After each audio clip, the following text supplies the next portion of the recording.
दोस्तों, रोज़ की तरह लिखनी ब्लॉग में सबका हार्दिक स्वागत है। सबके मंगल भविष्य की कामना के साथ दोस्तों आज प्रेरणादायक विषय में मानव जीवन में अवतरित होकर के प्रत्येक मानव को भौतिक प्रकृति पर प्रभुत्व जताना, मनुष्य का जो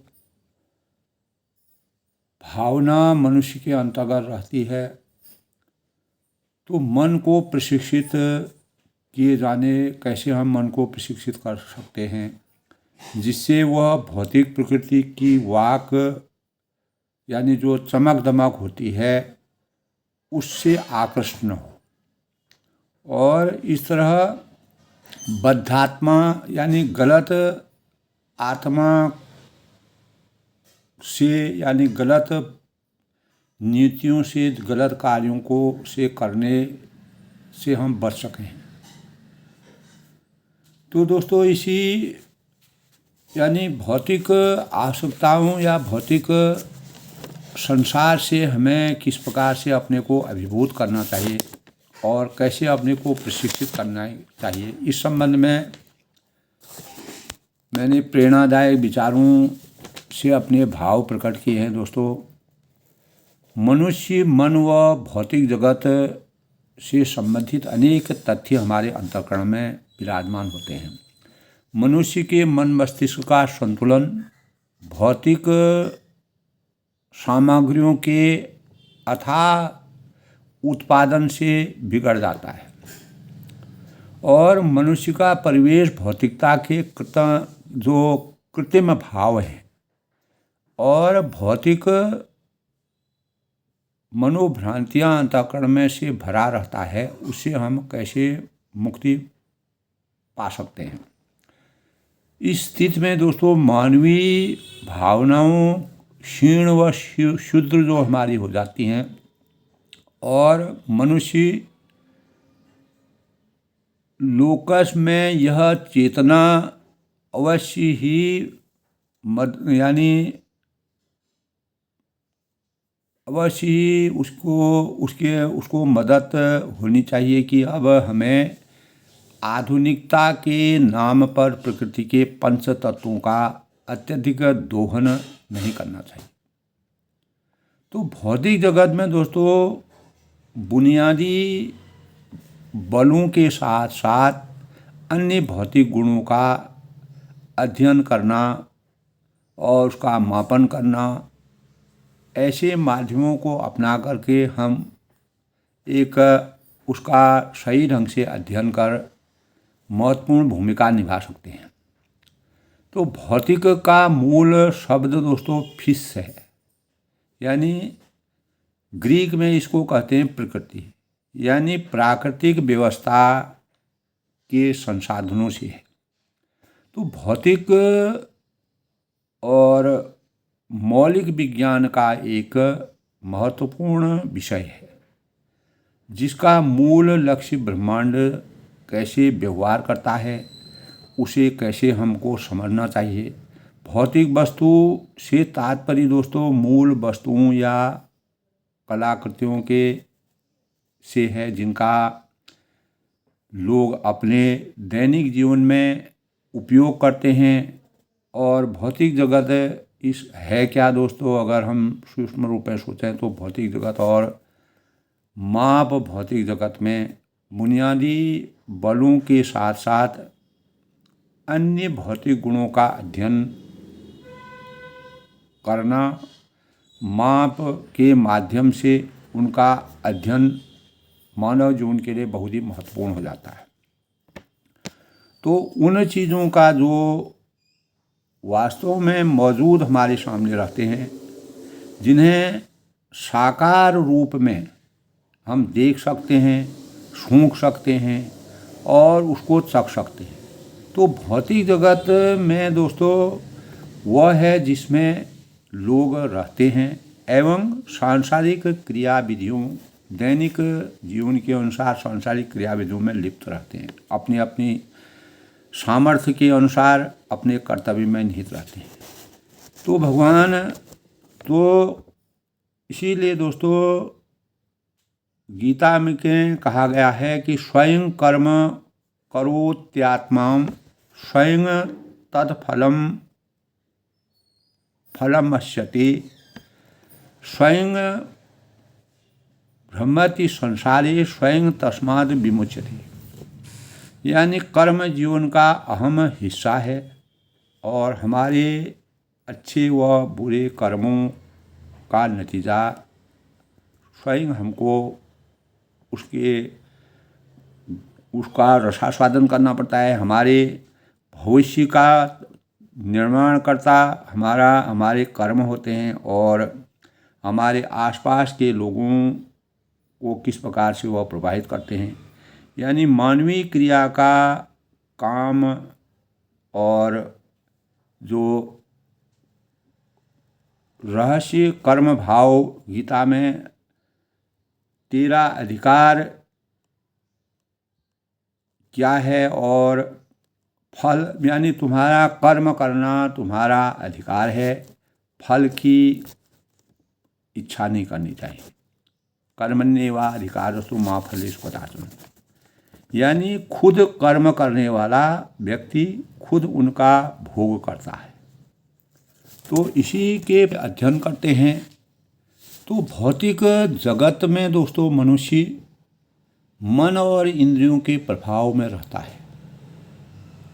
वस्तुतः शुद्ध आत्मा भौतिक जगत में मन के अहंकार के कारण पाशबद्ध है, क्योंकि मन भौतिक प्रकृति का प्रभुत्व बताना चाहता है। अतएव मन को प्रशिक्षित किया जाना चाहिए जिससे वह भौतिक प्रकृति की चमक दमक से आकृष्ट न हो और इस तरह बद्धात्मा का से हम बच सकते हैं। तो दोस्तों मनुष्य को चाहिए कि वह इंद्रिय विषयों के प्रति आकर्षण से अपने को नीचे न लाए। तो जो इस संसार में जो जितना ही अधिक इंद्रिय विषयों द्वारा आकर्षित होता है वह उतना ही भौतिक जगत में फंसता है। तो अपने को जुड़ाने की सर्वोत्तम विधि यही है दोस्तों कि हम मन को कृष्ण भावनामृत में सदैव लगाए रखा जाए। तो भगवद गीता के अध्याय 6 के 5वें श्लोक में कहा है दोस्तों कि बंधुरात्मा तस्मस्य धीनात्मे आत्मनां अनात्मनस्तु शत्रुत्वे वर्तत्वात्मते शत्रुवतः। यानी जिसने बंधुर आत्मा तमस्य येनात्मे आत्मना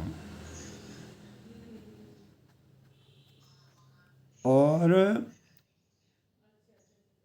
अनात्मनस्तु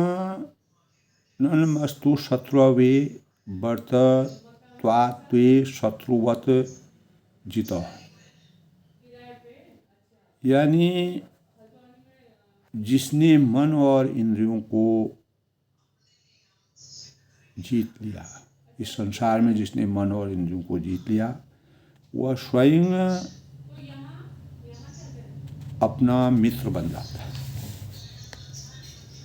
परंतु जो इनका गुलाम हो जाता है वह स्वयं ही अपनी आत्मा का शत्रु हो जाता है। तो इसी परिप्रेक्ष्य में कहा गया है कि दोस्तों मन एवं मनुष्याणां कारणं बंध मोक्षयो और बंध्याय विषया संगी मुक्तत्वे निर्विषयं मनो। यानी मनुष्य के लिए मन ही बंधन का कारण है और मन ही मुक्ति का कारण है। तो इंद्रिय विषयों में मन बंधन का कारण बन जाता है और इंद्रिय विषयों से विरक्त मन मुक्ति का कारण है। विष्णु पुराण में जो मन सदैव कृष्ण भावनामृत में लगा रहता है वह परम मुक्ति का कारण है। तो जब मन इस प्रकार से दोस्तों कृष्ण भावनामृत में व्यस्त रहता है, अनुरक्त रहता है, तो माया चेतना में उसके लिए होने की संभावना नहीं रहती। कृष्ण भावनामृत में दोस्तों हम सूर्य प्रकाश में होते हैं और अंधकार में खो जाने से कोई संभावना नहीं रहती। अज्ञान रूपी अंधकार से हम ज्ञान रूपी प्रकाश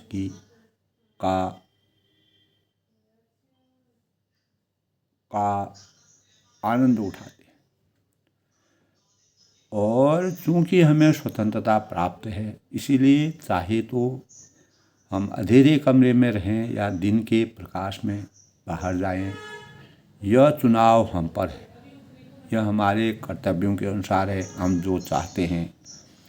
तो इस सांसारिक जीवन में दोस्तों अभिव्यक्ति की स्वतंत्रता के परिणाम स्वरूप अपने मन और भौतिक पदार्थों को किस प्रकार से हम उनका निर्वहन करना चाहते हैं, तो अंधकार का उन्मूलन प्रकाश द्वारा किया जा सकता है।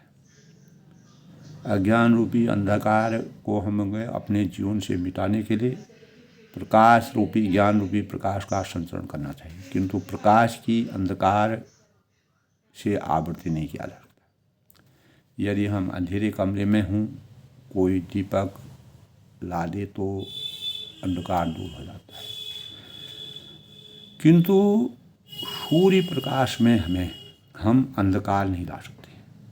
तो कृष्ण सूर्य तब कहा है, कृष्ण सूर्य सम माया है अंधकार, यानी कृष्ण सूर्य के प्रकाश के समान है और माया अंधकार के समान है।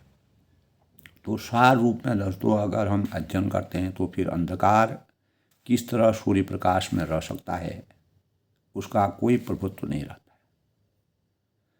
यदि हम अपने को सदैव प्रकाश में रखें तो फिर अंधकार हम पर अपना प्रभाव नहीं डाल सकता है।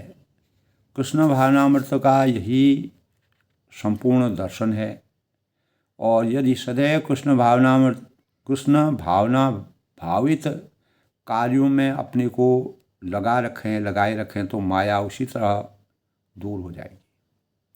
तो हम भव बंधनों की माया मोह के आसक्तियों में जो बंधन में फंसे रहते हैं, उन बंधनों से हम मुक्ति प्राप्त कर लेते हैं।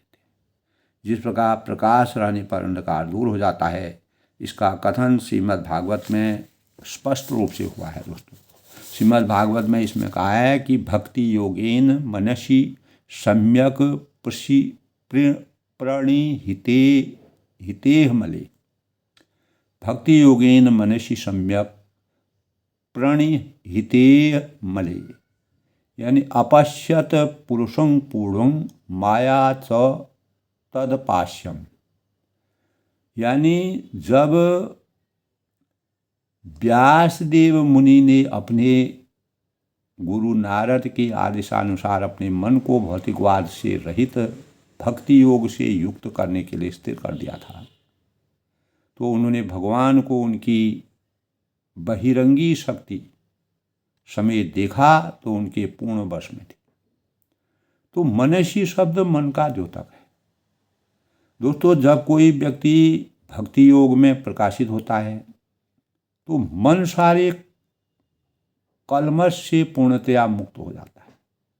सम्यक प्रणिहिते मले, यानी जब व्यास जी ने भगवान को देखा तो उन्होंने माया को उनकी पृष्ठभूमि में देखा, तो माया च तद पाश्यम, जब भी प्रकाश होता है तो अंधकार के से उपस्थित रहने की भी संभावना रहती है।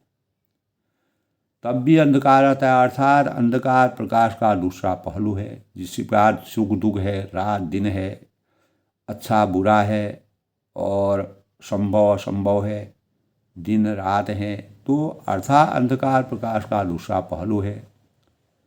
तो यानी या कि अंधकार प्रकाश के आश्रय में रहता है। जिस तरह से यदि हम अपने हाथ को प्रकाश में ऊपर उठाएं तो हमारे हाथ का ऊपरी भाग प्रकाशवान होता है, और जो निचला भाग होता है वह छाया में ऊपर के प्रभाव से नीचे छाया लगती है। तो दूसरे शब्दों में अगर हम इसका सार रूप में वर्णन करें तो एक ओर प्रकाश होता है तो दूसरी ओर अंधकार। तो जब दोस्तों व्यासदेव ने भगवान श्री कृष्ण को देखा तो उन्होंने उनके आश्रय में माया यानी अंधकार को ही देखा। और यह माया क्या है, इसकी व्याख्या श्रीमद् भागवत में इस प्रकार की है कि यदा सम्मोहितो जीव यदा सम्मोहितो जीव आत्मनं त्रिगुणात्मकं पयो अपि मनुतेर्थम तत्कृतं च अभिपद्यते। यद्यपि जीव प्रकृति के इस प्राकृतिक के 3 गुणों से परे है, किंतु जो बहिरंगी शक्ति जो होती है हमारे हैं, वे जो हैं कि बाहरी शक्तियों के कारण वह अपने को भौतिक वस्तु मानता है और इस तरह भौतिक कष्टों से फल भोगते हैं। यानी हम अपने द्वारा ही अपने भौतिक कष्टों के कारण अनेक प्रकार के फलों को भोगना पड़ता है। तो कर्मण्येवाधिकारस्तु मा फलेषु कदाचन। इस तरह मोह रूपी शक्ति ने बद्धात्माओं को यानी आत्माओं का विघटन और हमारी आत्माओं में विकृतियों की जो उपज होती है को अय्याशी रूप से आकृत कर रखा है। अनेक प्रकार की भौतिक अपेक्षाओं से हमको उस ओर आकर्षित करने के भावों का संचार किया है। भगवान श्री कृष्ण ने कृष्ण भावनामृत में दोस्तों योगेश्वर श्री कृष्ण ने अनेक लोगों के कल्याण के लिए अर्जुन को अपना सारथी बनाकर बद्धात्माओं से जो कौरव और पांडवों में जो उतना बड़ा युद्ध हुआ उस युद्ध को समाप्त करने के लिए यदा यदा हि धर्मस्य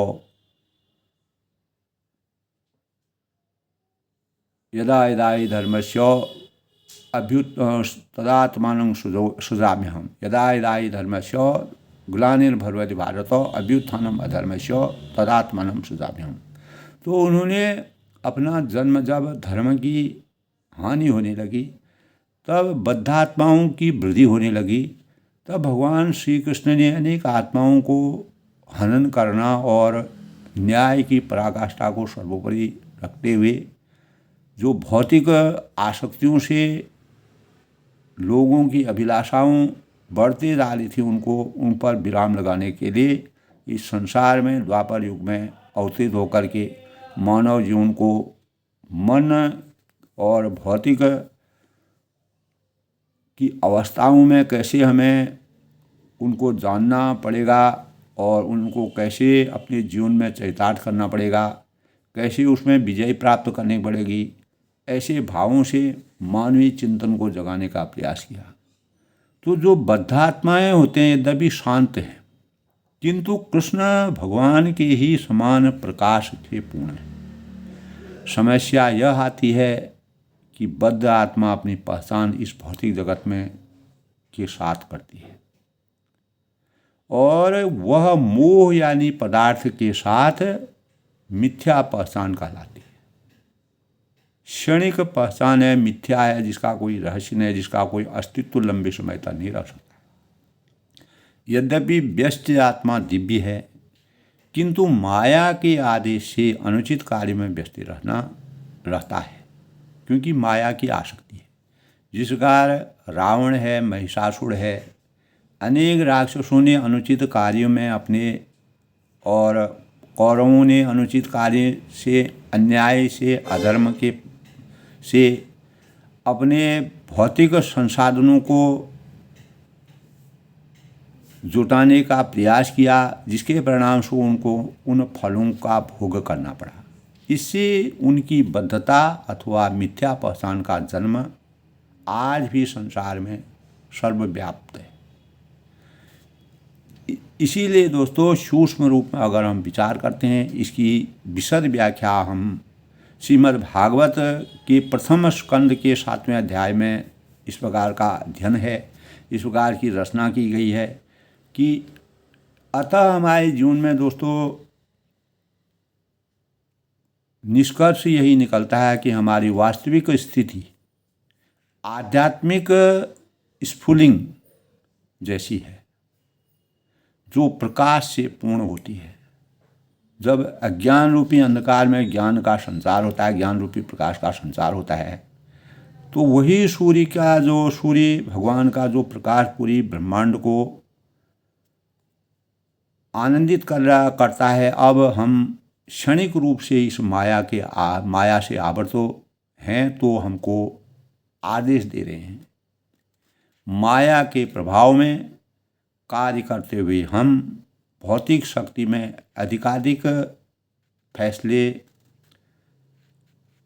फैलते जाते हैं, हमारा स्वरूप बढ़ता जाता है, लेकिन वास्तविक जीवन की जो वास्तविकता है वह निरंकुश हो जाती है। योग पद्धति में दोस्तों हमें बंधन से छुड़ाने के लिए, इससे मुक्ति पाने के लिए अनेक प्रकार के माया मोह के बंधन, मन की शक्ति को प्रबल बनाने के लिए, भौतिकता के आघोष से अपने स्वरूप को बदलने, अपने अस्तित्व को हमेशा सजो कर रखने के लिए योग की सिद्धि कृष्ण भावनामृत में सही रूप में कृष्ण भावनामृत में अवतरित है।